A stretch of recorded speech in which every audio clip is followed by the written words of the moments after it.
আপনি যদি দুনিয়ার জীবনে কষ্ট করে 3টি গুণ অর্জন করতে পারেন, তাহলে জেনে রাখুন ইনশাআল্লাহ আপনি দুনিয়া এবং আখিরাতে কামিয়াব হয়ে যাবেন।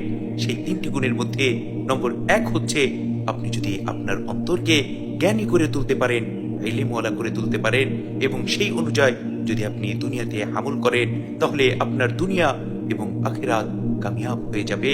কেননা যে ব্যক্তির অন্তর জ্ঞানী, যে ব্যক্তি ইলম শিখলো, সেই ব্যক্তি তো দুনিয়াতেও সফল এবং আখিরাতেও কামিয়াব। সুবহানাল্লাহ সুবহানাল্লাহ বিহামদিহি সুবহানাল্লাহিল আযীম।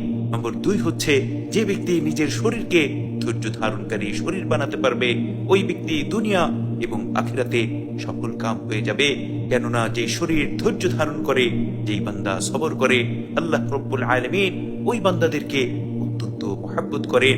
মহান মালিক ঘোষণা করেন যে, ওয়াবাশশিরিস সাবিরিন, ধৈর্যশীলদেরকে সুসংবাদ দাও, ইন্নাল্লাহা মাআস সাবিরিন, নিশ্চয়ই আল্লাহ রাব্বুল আলামিন ধৈর্যশীলদের সাথে আছেন। সুবহানাল্লাহ সুবহানাল্লাহ বিহামদিহি সুবহানাল্লাহিল আযীম।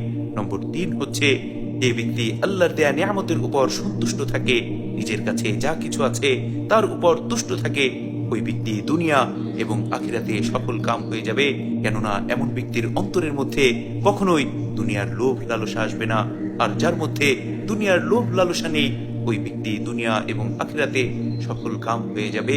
সুবহানাল্লাহ সুবহানাল্লাহ বিহামদিহি সুবহানাল্লাহিল আযীম।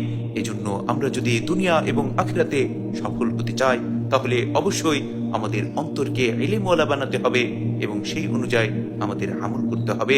আমাদের শরীরকে ধৈর্য ধারণকারী শরীর বানাতে হবে এবং আল্লাহর দেয়া নিয়ামতের উপর সর্বদা সন্তুষ্ট থাকতে হবে, তার পুঙ্খানুপুঙ্খ শুকরিয়া আদায় করতে হবে। যদি আমরা এই 3টি গুণ অর্জন করতে পারি, তাহলে ইনশাআল্লাহ আমরা দুনিয়া এবং আখিরাতে কামিয়াব হয়ে যাব।